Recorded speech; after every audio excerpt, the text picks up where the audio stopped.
Good afternoon, everyone.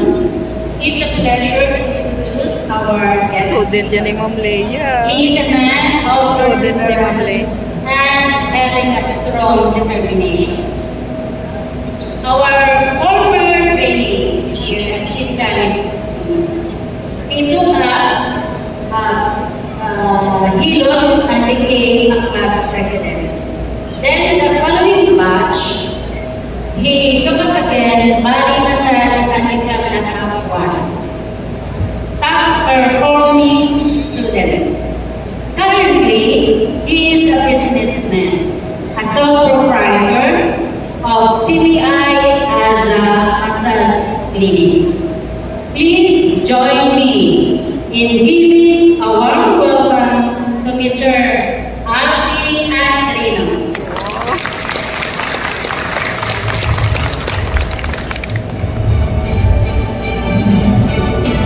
Thank you, ma'am.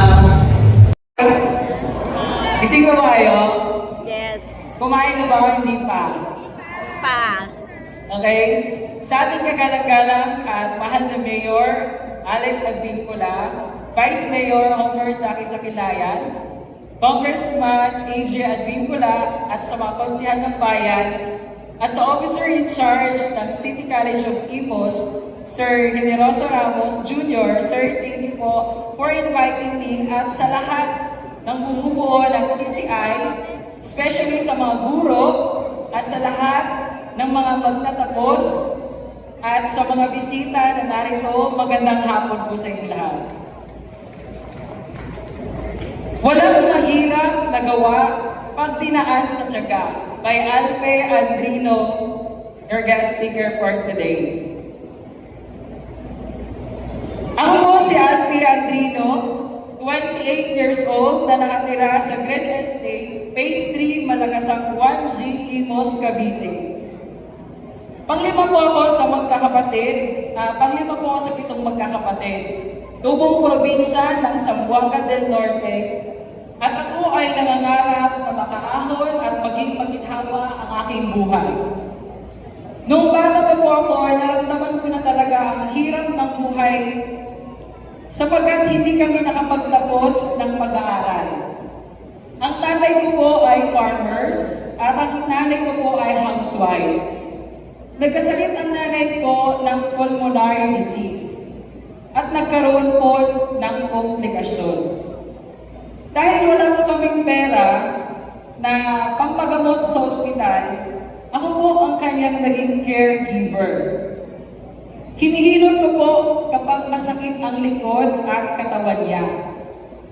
Ang sabi ng nanay ko, may kakaiba sa aking kamay. Gumagaling ang kanyang katawan kapag hinihilot ko siya. Mula nang namatay ang nanay ko, pinagpapatuloy ko ang pagmamasahe. Sa edad na 18 years old, kailangan ko pong huminto ng pag-aaral, kaya high school ang natapos ko. Kinailangan kong magtrabaho para makatulong ako sa pangailangan ng pamilya ko, lalo na po sa tatay ko at sa mga kapatid ko. Nakipagsapalaran po ako dito sa Maynila.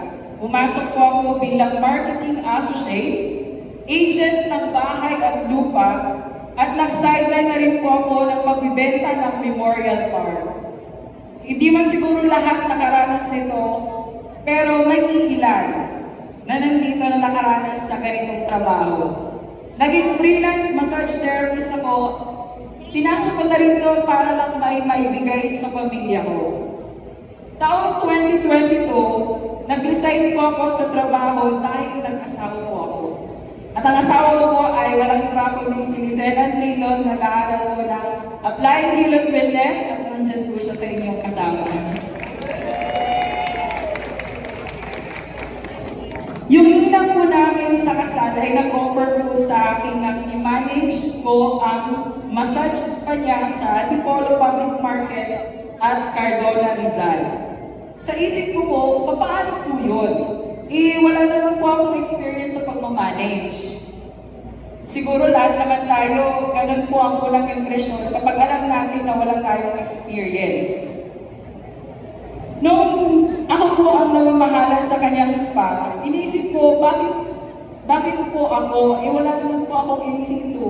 At ang alam ko lang talaga ay mag-massage. Subalit, dahil nga sa wala pa tayong in situ, wala pa tayong sapat na kaalaman pagdating sa pagmamasahe. Sa unang taon ng spa niya, sa pangangalaga ko, ay naging maganda ang resulta. Kaso, sa hindi inaasahan, ay meron pong dumating na problema. Lahat ng mga tauhan po niya ay nagsiuwi ng probinsya sa iba't ibang dahilan. Ako na lang ang natira. Sabi ko, paano na to? Nagilid na to, ako na lang. 2023 ng December, nagdesisyon ang ninang ko na magsarado na lang. Kaya ano po kaya marami naman natin pag nagsarado, di ba? Lugi, talo na. Kaya 2024, umuwi kami ng asawa ko dito sa Imus. Hinikayat ako ng ninang ko na mag-aral ng TESDA para nang sa ganon madagdagan ang kaalaman ko at magkaroon din ako ng in situ. Agad akong nagpunta sa New City Hall of Imus. Nagtanong-tanong ako doon kung meron bang free education ang TESDA at kung saan ito matatagpuan yung school nila. Tinuro po sa akin ng mabait at magalang na staff ng City Hall at binigyan niya ako ng flyers na naglalaman ng courses. Nakita ko doon ang Applying Hilot Wellness at Body Massage Techniques. Ang pakiramdam ko ay na-excite ako sapagkat libre yung tuition. Lahat naman tayo nag-asam na makahanap tayo ng paralan na libre. Agad akong nag-comply ng requirements. Batch 2 ng 2024 ako pumasok. Ang unang kurso na kinuha ko ay Applying Hilot Wellness kay Ma'am Lea Robles. Bukod po doon, tinanong ako ni Ma'am Lea kung bakit ako mag-aaral ng Hilot Wellness. Ang sagot ko po ay ganito, gusto ko pong magnegosyo. Sa aking pag-aaral ng Hilot Wellness, doon ko po natuklasan ang kakaibang paggamot sa pamamagitan ng mga tradisyonal na pamamaraan. Pagkatapos po ng kursong iyon, ay hindi ko sinayang ang oportunidad na aralin ang body massage application techniques. Kumbaga para sa akin, para at least kompleto rikado na. Wala na akong ibang hahanapin na course. Sa pag-aaral ko ng course na body massage, ay lubos ko po itong pinagsikapan. Pinagtyagaan, dahil sa isipan ko, marami akong matututunan at sa pamamagitan ng kursong ito ay marami akong matutulungan ng tao sa ating community at ito rin po ang mag-aangat sa aking buhay. Dahil sa pagsisikap at pagtatyaga ay nakamit ko po ang pagiging top 1 performing student sa batch 3 ng 2024. Bago po matapos ang taon, ng 2024 ay nagpasya po akong mag-take ng NC2 sa 2 kurso at ito po ay matagumpay kong nakuha at ganap na akong certified massage therapist. Salamat po, Ama. January 2024 ay nagbukas ako ng small business sa loob ng bahay namin. Ito po ang CBI Aza Massage Clinic, located at Malagasang 1G, Imus, Cavite. Ang ibig sabihin po ng CBI ay Creative Business Idea, na kung saan ang business ko ay sa pamamagitan ng skills na pagmamassage. Nagsimula po ako isang bed, isang chair back, at ang aking gamit po ay ceiling fan. Hindi po kami aircon, kasi wala naman po kaming pera. Ay yung mga gamit po na yon ay pinahiram lang po sa akin ng ninang namin. Dahil wala po kaming budget, sinamahan na lang po talaga namin ng panalangin at pangarap na makaahon kami sa buhay sapagkat pare-parehas po kaming walang trabaho. Nag-resign po ang asawa ko sa trabaho for almost 17 years kasi gusto po namin mag-focus sa small business. Siya po ang aking receptionist at ako po ang kanyang masahista. Sa unang buwan, ang pumapasok na client sa amin kada araw ay isa. Minsan po ay wala. Sa pangalawang buwan, syempre, umakyat na, naging 2. Pero may mga araw pa rin po talaga na wala. Hanggang pang-3 buwan, dumami na ang pumapasok sa amin na client. Paglipas ng 6 na buwan, nagulat kami. Bigla itong dumami yung client namin. Umabot na sa 10, minsan po ay 20 ang pumapasok kada araw. At sinabayan na rin po namin ng posting sa social media, flyerings at pagbibigay ng calling card sa bawat kliyente po namin. Kaya nagdagdag po ako ng 3 bed at nagdagdag na rin po ako ng 3 therapists. Hanggang dumami po yung mga kliyente namin hanggang sa ngayon. Pero, aminin man natin sa hindi, sa pagiging business owner ay napakaraming challenge. Una na po dyan ay ang mga tauhan, kumbaga therapies. Sapagkat nararanasan nila pag konti o hina ang pasok ng client, unti-unti po silang umaalis. Reality po yun. Ngunit patuloy pa rin po ako nag-hire ng mga therapists sapagkat kahit gaano man kahirap ang pagiging business owner, hangad ko pa rin ang makaahon sa hirap ng buhay. Sa totoo lang, may pera po talaga sa massage.